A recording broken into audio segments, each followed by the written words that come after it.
Hello, this is the Team B Capstone presentation for Geography 885. Our Capstone project seeks to provide a methodology which answers the proposed intelligence question of which settlements in South Kivu province face the highest risk from flooding and rainfall-triggered landslides over the next 7 days, and which locations should be prioritized for evacuation and humanitarian access given anticipated disruptions to roads and bridges. Our question was constructed to enable timely and effective decision-making in a disaster response scenario focused on addressing immediate humanitarian needs and risk. Our methodology is built around 3 distinct hypotheses, which represent plausible explanations for where and why human risk may be greatest. The first hypothesis posits that flood exposure places the greatest number of people at risk of harm. The second hypothesis posits that the landslide susceptibility of an area is the greatest driver of risk. Finally, the third hypothesis posits that constraints to accessibility, specifically to mobility routes and corridors, creates the most significant risk of harm. These 3 different drivers of risk provide a comprehensive view, as opposed to a singular perspective, of how danger and harm can be shaped by the environmental conditions arising from hazardous weather conditions. This methodology relies on a combination of existing geospatial datasets, real-time environmental monitoring, and structured GIS processing to transform raw environmental and infrastructure data into actionable intelligence. The key categories of datasets for this methodology include environmental, hazard and hydrology, infrastructure, and population. Most of the required datasets already exist and can be acquired from established global geospatial repositories and humanitarian data providers. All datasets must undergo harmonization, reprojection, and spatial resolution alignment prior to analysis in order to ensure compatibility within our GIS workflow. Likewise, some data must be continuously collected or updated during the analysis period, particularly for dynamic environmental conditions. Because raw data does not have inherent meaning, the methodology uses these datasets within a structured GeoEnt workflow to answer the intelligence question.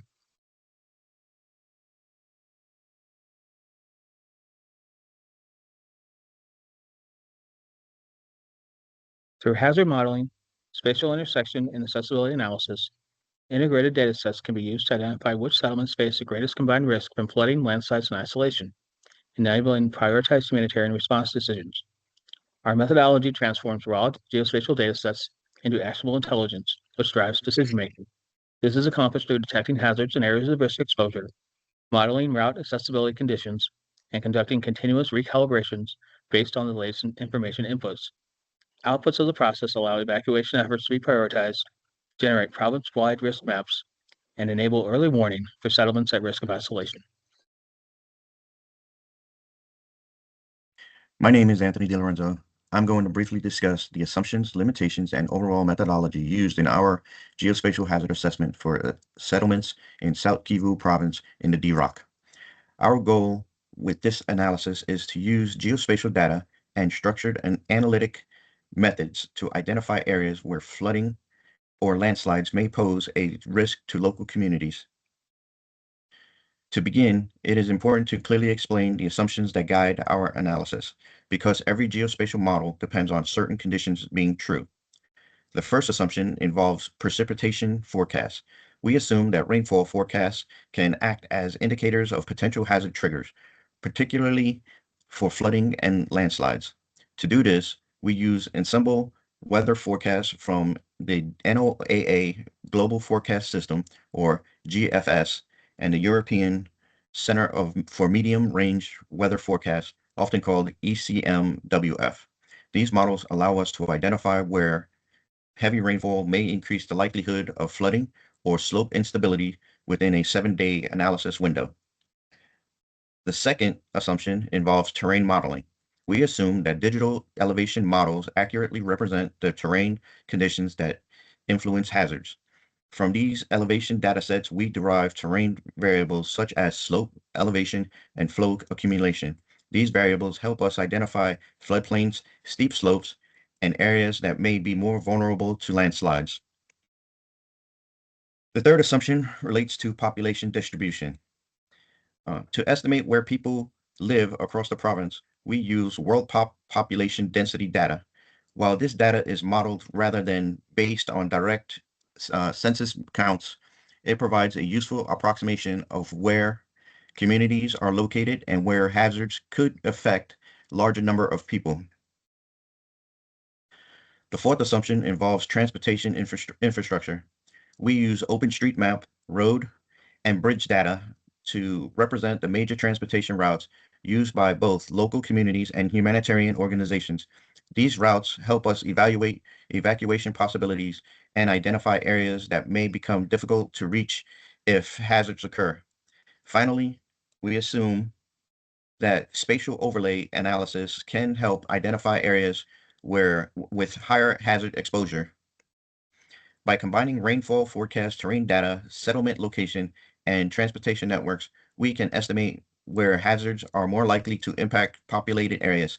While these models cannot be predicted exact hazard events, they provide a practical way to evaluate relative risk across a large geographic area. In addition to assumptions, it is also important to recognize the limitations of the analysis. One major limitation is uncertainty in environmental forecasts. Global weather models do not always capture localized rainfall patterns, especially in mountainous regions like the Mitimbu Mountains. This means that the forecast rainfall may differ from actual rainfall in specific valleys and settlements. Another limitation involves spatial resolution. Some environmental data sets may not capture smaller terrain features, such as minor drainage channels or subtle slope variations. Even though these features may appear small, they can still influence flooding or landslide behavior. A third limitation relates to population data accuracy. Because WorldPop provides models, estimates rather than census counts, the population exposure values used in this analysis should be inter- interpreted as approximation rather than exact totals. Transportation data also has limitations. In rural areas, OpenStreetMap data may be incomplete, and smaller roads or informal travel paths may not appear in the dataset. This could lead to underestimating the isolation risk for some settlements. Finally, the datasets used in this analysis come from different time periods. Rainfall forecasts, terrain data, population estimates, and infrastructure datasets may all represent different years, which can introduce some additional uncertainties when they are combined in a single spatial analysis. Even with these limitations, the methodology still provides a useful framework for identifying areas with higher hazard exposure and prioritizing communities with humanitarian response. Our methodology combines structured analytical techniques with automated geospatial analysis throughout the GeoInt workflow. In the spatialization thread, we identified the key geographic variables that influence the hazard question. These include rainfall totals, terrain slope, and proximity to drainage features. A key assessment check is used to ensure that hazard drivers and vulnerability factors are clearly defined before analysis begins. Next, in the recording thread, which focuses on organizing and preparing datasets for analysis, this includes reviewing metadata, evaluating dataset quality, aligning coordinate systems, clipping datasets to the study area, and harmonizing raster layers so they can be analyzed together. In this map, it provides a geographic context of the hazard assessments by identifying settlements located and their surrounding infrastructures. This image comparison illustrates how remote sensing can identify potential landslide damage after heavy rainfall events. In the discovery thread, focuses on identifying spatial patterns within the data.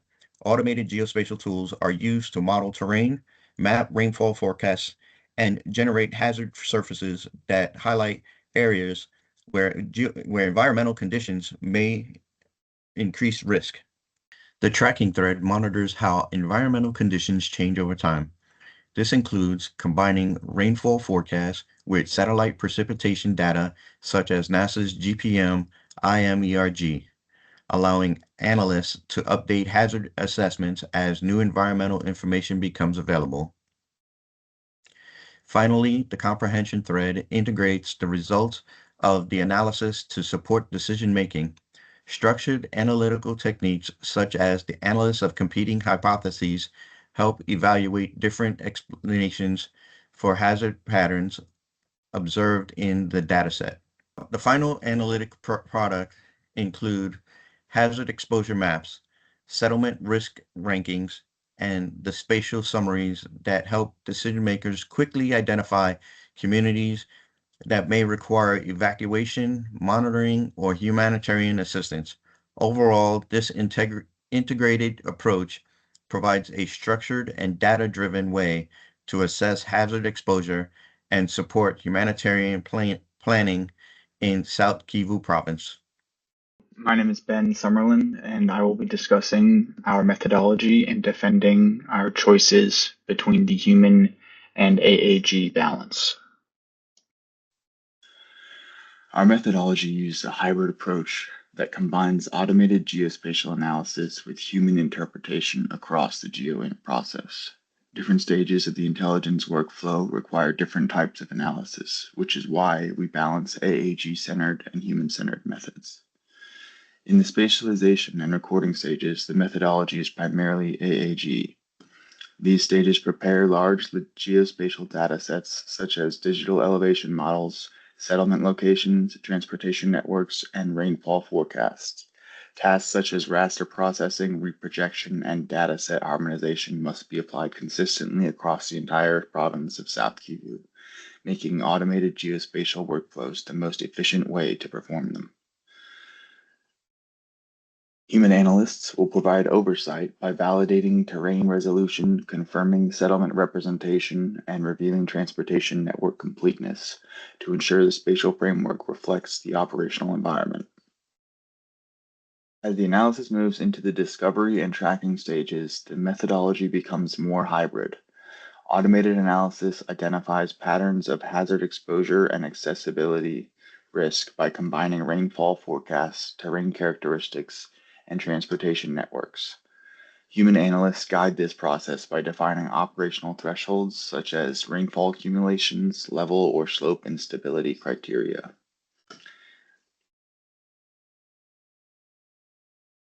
In the final stages of the GeoInt process, comprehending and communicating, the work becomes primarily human-centered. Automated systems can generate hazard maps and settlement prioritization outputs, but determining their operational meaning requires human interpretation.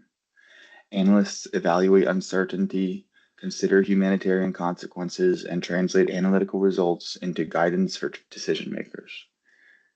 This hybrid structure combines computational efficiency with responsible analytical judgment. The diagram on screen summarizes the workflow. Phase 1 prepares the core data sets, including rainfall forecasts, terrain settlements, and transportation networks. Phase 2 models hazard surfaces using rainfall accumulation and terrain thresholds. Phase 3 associates those hazards with settlements and road accessibility to identify candidate high-risk locations. Phase 4 introduces human validation to review assumptions and data completeness. And finally, Phase 5 iteratively refines model thresholds until a stable set of prioritized settlements emerges for humanitarian response. One strength of this approach is that the automated processing allows rainfall forecasts, terrain data, and transportation networks to be evaluated across the province, enabling regional identification of hazard exposure and accessibility loss.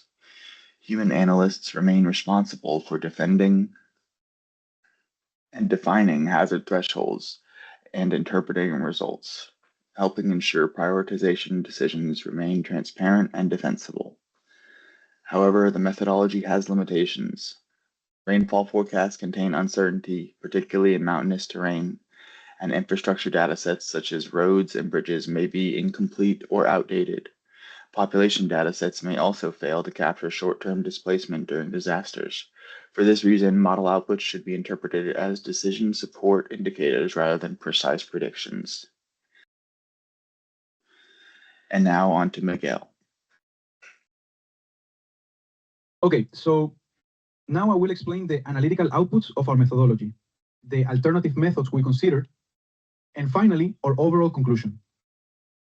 So first, let's talk about the analytical outputs. Our methodology produces several outputs that help support humanitarian decision-making. The first output is something we call a settlement prioritization matrix. Basically, this matrix classifies settlements based on 4 key factors: flood exposure, landslide risk, transportation accessibility, and forecast trends. By combining these 4 elements, the matrix helps identify which settlements face the highest overall risk. In other words, it helps us see which locations are the most vulnerable.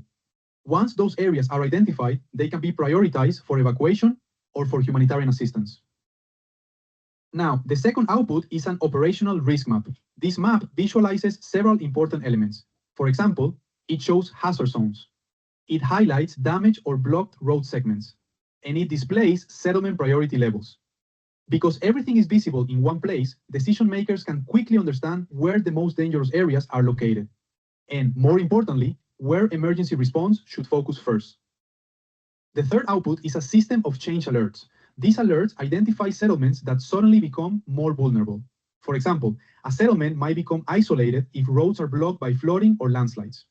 When something like that happens, the system flags the change, and that allows humanitarian organizations to respond quickly when conditions suddenly shift. So overall, the methodology identifies settlements facing the highest combined risk. That includes flooding, landslides, and loss of transportation accessibility. These results support 2 very important things. First, humanitarian response prioritization, and second, evacuation planning. Now, in developing this approach, our team also considered several alternative methodologies. One possible alternative would be a mostly automated geospatial analysis approach. In that type of system, automated models would process rainfall forecasts, terrain data, road networks, and settlement information. Using those inputs, the models could quickly identify areas exposed to flooding, landslides, and possible isolation. The biggest advantage of this approach is speed. Analysts could generate results very quickly, and the analysis could be updated whenever new environmental data becomes available. However, relying mainly on automated systems also creates some important limitations. Automated models do not always capture the full context that analysts must consider when evaluating humanitarian risk or evacuation priorities. Another challenge involves transportation data. Many road datasets come from open sources, such as OpenStreetMap. While these datasets are extremely useful, they can sometimes contain missing information, especially in rural areas. If the data is incomplete, automated accessibility analysis may produce inaccurate results. And without human review, automated outputs could lead to incomplete or even misleading interpretations. Another possible alternative would be a fully human-centered methodology. In this approach, analysts would manually examine environmental data, evaluate terrain conditions, and assess settlement vulnerability with very little automation. This approach allows analysts to apply professional judgment and contextual knowledge when evaluating hazards. However, this method would be significantly slower, and it would be much harder to apply across a large region like South Kivu province.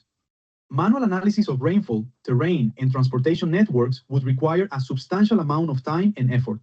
It would also make it difficult to update the analysis when new forecasts or environmental data become available. For these reasons, our hybrid methodology represents the best solution. It combines the speed and efficiency of geospatial automation with the interpretation and validation provided by human analysts. And that balance is extremely important. In conclusion, this methodology integrates terrain analysis, rainfall forecasting, hazard modeling, and transportation accessibility analysis into a clear decision support system. By monitoring exposure and isolation risk during a 7-day period, it helps humanitarian organizations prioritize evacuations, and it helps them allocate resources more effectively. With this, we conclude our presentation. Thank you.